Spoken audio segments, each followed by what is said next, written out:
Stay in touch with us on Facebook and Instagram at Unique Yet Connected. You are now listening to episode 83 of Unique Yet Connected podcast. The theme for this episode is the business that breathed again. The movement toward life. The field had shown her the price of her love. Her entire adult life, her career, her boundaries, all devoted to what was lost. Now the movement needed to be toward the living.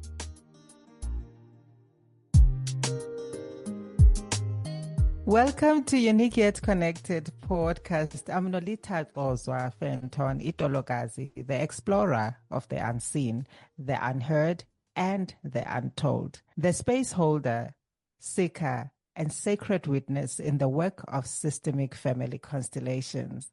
As always, I'm not alone. I'm with Kinga and Nick on the other side of the virtual. Hi, Kings. Thank you, Noli. Hello, Nick, dear listeners and co-editors. This is where we explore the hidden patterns that shape our lives. I am Kinga, facilitator and guide through the field where unseen truths rise to the surface. Together, we walk the invisible terrain of the family soul, where the wisdom that speaks is when the system reveals itself.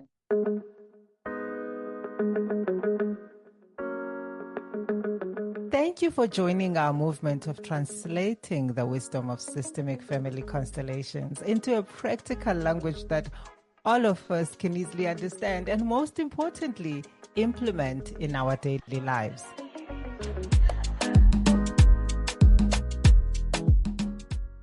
This is the Field Knows series, where each episode we share stories from the field that are from our workshops and individual sessions. The echo in the womb. Have you ever wondered, why do some people pour every last drop of their light into their work until work consumes them? Why does the simple act of trusting another hand feel genuinely dangerous, even when help is offered with open arms and palms? Why success, that thing we strive for, tastes like bare-knuckle survival, but not quite deep joy? We enter the field where stories don't begin with the mind's careful logic, what the body remembers in its sleep. This is a story about a woman, the business that became her fortress, and the primal, invisible loss she was still carrying for two. It's always astonishing, Kings, how the field bypasses the intellect. It has to. The intellect builds the armor. When we open a constellation session, we don't start with what the client thinks they need to say. We start with what wants to be seen. And often only what appears in the field is something nobody, not even the client, expected. Yes, I've seen that quite a few times and more. She was a successful business owner, driven, brilliant, a monument to self-reliance. But she was chronically exhausted, a deep bone marrow weariness no vacation could touch. Every time anyone, offered a reliable system, a competent employee, a helping hand, she would flinch and pull back. And as her business grew, it didn't become a vehicle for freedom. It became a child she couldn't bear to leave out of her sight, a hostage to her own vigilance. This is the pattern that brought her to us. Tight shoulders, pulled inward. Her voice was thin, controlled. She said, "I can't trust anyone with my business. If I let go for 1 second, everything will fall apart." So we began the work. In her individual session, we used the doors and objects, the quiet mirrors of the field.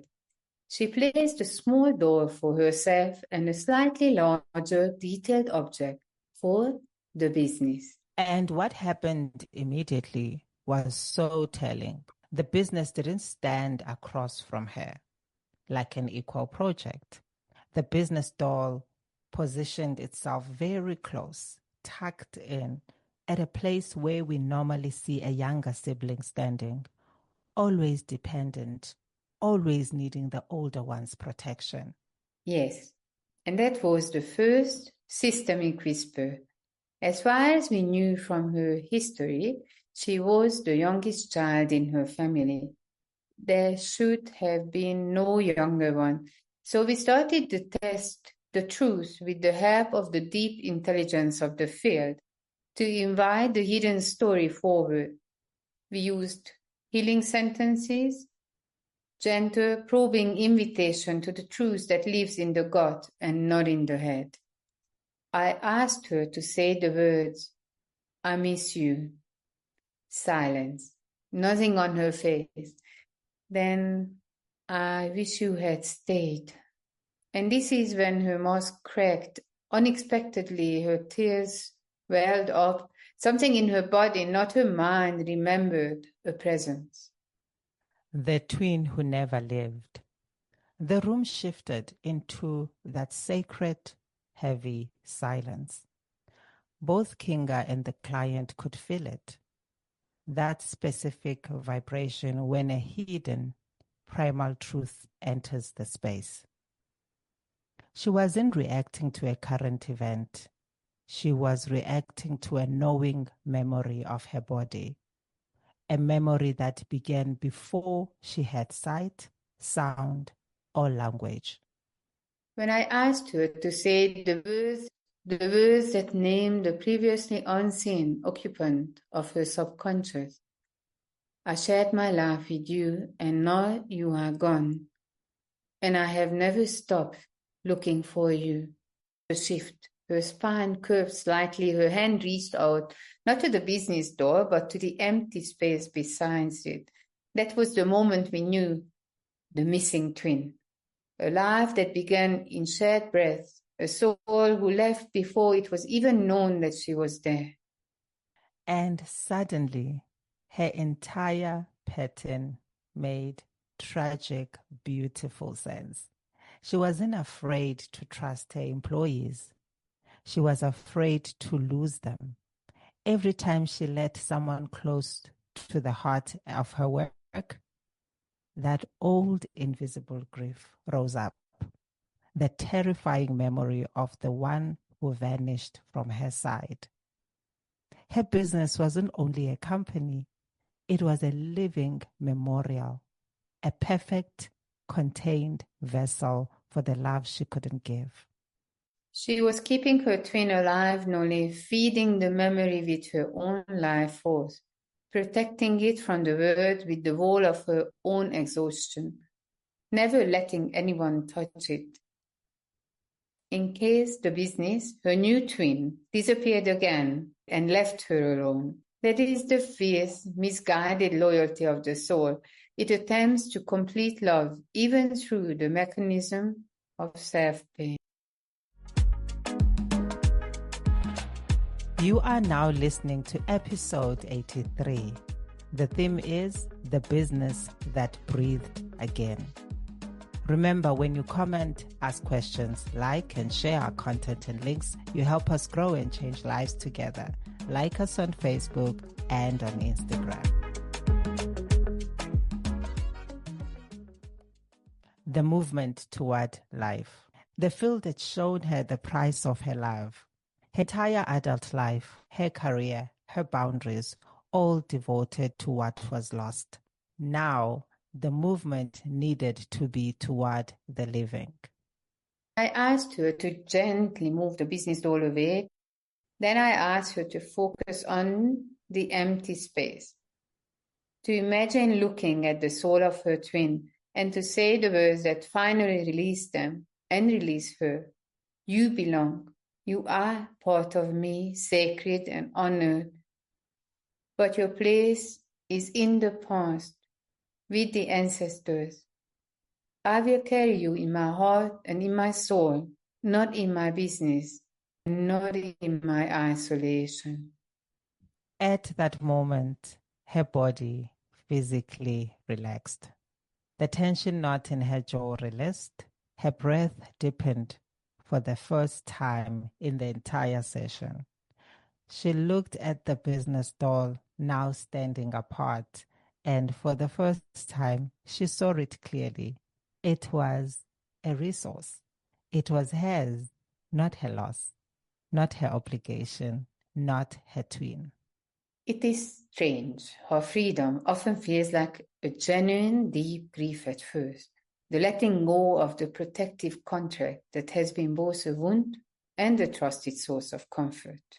That is where the power returns.